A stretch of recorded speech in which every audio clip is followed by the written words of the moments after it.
Pengenalan teori pengurangan ketidakpastian atau Uncertainty Reduction Theory diperkenalkan oleh Richard Calabrese dan Charles Berger pada pertengahan 70-an. Ia tentang menggunakan komunikasi bagi mendapat pengetahuan di samping membentuk kesefahaman sesama manusia. Komunikasi digunakan untuk bertanya soalan dan memberi jawapan atau berdiam diri apabila kita berjumpa dengan orang yang tidak dikenali atau baru pertama kali kita berjumpa. Teori ini adalah satu teori yang digunakan dalam teori interpersonal apabila wujudnya dua individu bagi mencapai kefahaman. Selain itu, teori ini juga menerangkan tentang bagaimana komunikasi digunakan bagi mengurangkan ketidakpastian terhadap orang yang tidak dikenali pada permulaan pertemuan. Apabila kita ingin berkomunikasi dengan seseorang itu, sebenarnya kita ingin mengetahui dengan lebih rapat lagi tentang individu tersebut. Latar belakang teori pengurangan ketidakpastian. Penyelidik sebelum ini telah merumuskan pendekatan dalam komunikasi interpersonal melalui perspektif empirik. Pelbagai hipotesis telah dibina dari teori-teori psikologi sosial. Hasil daripada kajian Berger dan Calabrese merumuskan pengurangan ketidakpastian iaitu Uncertainty Reduction Theory yang proaktif, iaitu ketika seseorang berfikir tentang pilihan komunikasi sebelum benar-benar terikat dengan orang lain. Pengurangan ketidakpastian yang retroaktif terdiri dari usaha-usaha untuk menerangkan perilaku setelah pertemuan itu sendiri. Selepas Berger dan Calabrese mengemukakan teori ini pada tahun 1975, teori ini kemudiannya dijelaskan sedikit dalam 79 dan tahun 82. Versi terbaru teori ini menunjukkan bahawa terdapat dua jenis ketidakpastian dari pertemuan awal, iaitu kognitif dan tingkah laku. Kognitif kami merujuk kepada kepercayaan dan sikap yang kita dan orang lain berkongsi. Oleh itu, ketidakpastian kognitif merujuk kepada tahap ketidakpastian yang berkaitan dengan kepercayaan dan sikap. Manakala ketidakpastian tingkah laku merujuk kepada tahap ketidakpastian yang berkaitan dengan tingkah laku, kerana kita mempunyai upacara kebudayaan untuk ceramah kecil dan tersendiri. Saya akan menerangkan konsep utama teori ketidakpastian. Konsep teori pengurangan ketidakpastian juga dikenali sebagai teori interaksi awal. Tujuannya untuk menjelaskan proses interaksi antara dua pihak. Menurut Charles Berger dan Richard Calabrese, terdapat berbagai jenis ketidakpastian. Antaranya adalah ketidakpastian kognitif dan ketidakpastian tingkah laku.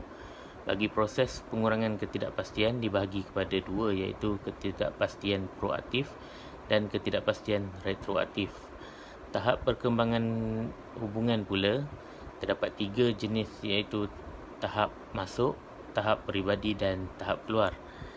Bagi andaian teori pengurangan ketidakpastian ada 7 andaian, antaranya adalah ketidakpastian dalam konteks interpersonal, keadaan yang tidak menyenangkan akibat tekanan kognitif, meningkatkan keupayaan untuk meramal, komunikasi interpersonal untuk berlaku dalam beberapa peringkat.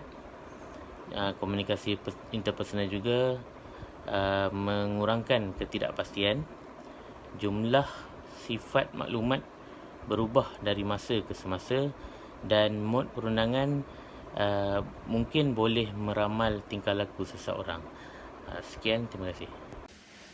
Selamat petang kepada pensyarah kami, dan sebelum saya memulakan saya punya penerangan dan pembentangan, saya ingin memperkenalkan diri saya.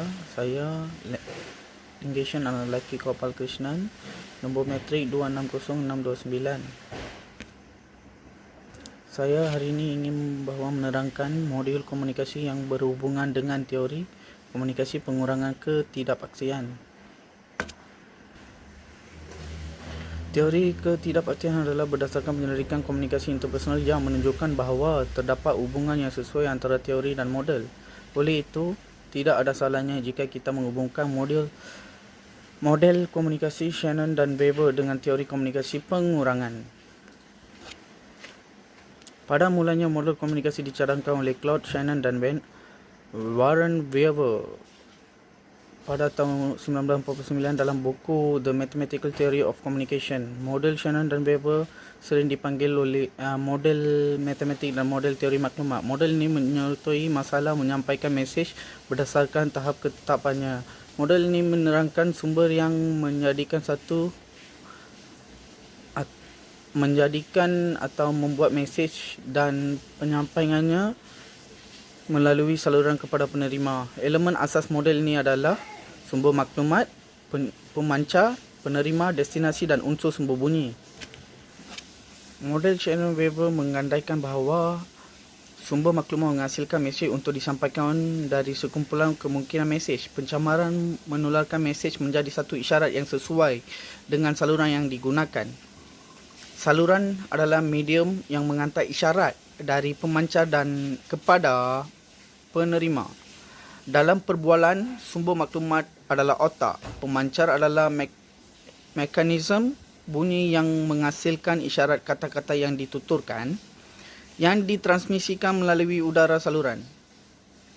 Penerima mekanisme pendengaran melakukan operasi pertentangan oleh pemancar dengan membina semula mesej dari isyarat. Destinasi adalah orang yang menjadi destinasi, seperti yang kita dilihat ataupun diambilkan sebagai contoh.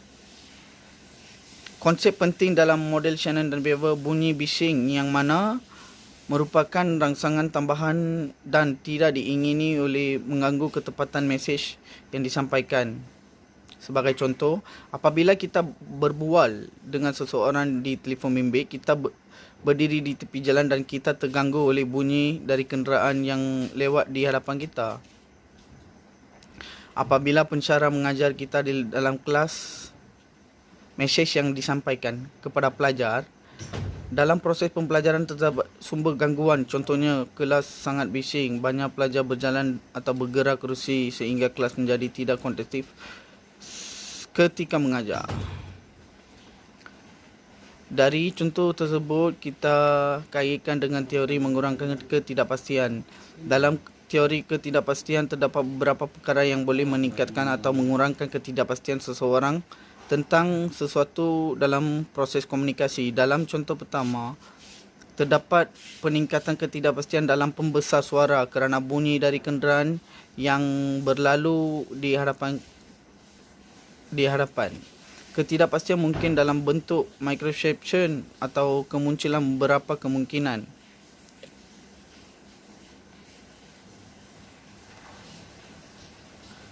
Menurut Shannon dan Weber, gangguan ini selalunya saluran dengan mesej diterima oleh penerima.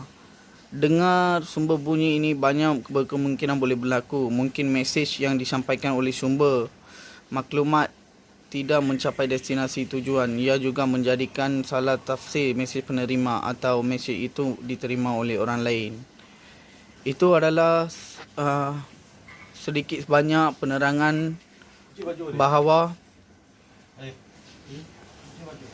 model komunikasi yang berhubungan dengan teori komunikasi pengurangan ketidakpastian. Kesimpulannya, tanda-tanda kemunculan ketidakpastian ditandakan dengan kemunculan kekaburan yang menimbulkan keraguan sama ada betul dan ramalan tentang mereka bergerak ke tahap hubungan yang lebih tinggi. Terdapat 3 cara kita boleh mengatasi ketidakpastian ini. Yang pertamanya, cara pasif, di mana kita hanya memerhatikan. Yang keduanya, strategi aktif yang dilakukan secara aktif. Mencari maklumat jika anda ingin tahu tentang seseorang tanpa melalui individu secara langsung. Ketiganya, cara interaktif yang bergantung kepada komunikasi langsung dengan individu atau hubungan dengan orang lain. Terima kasih.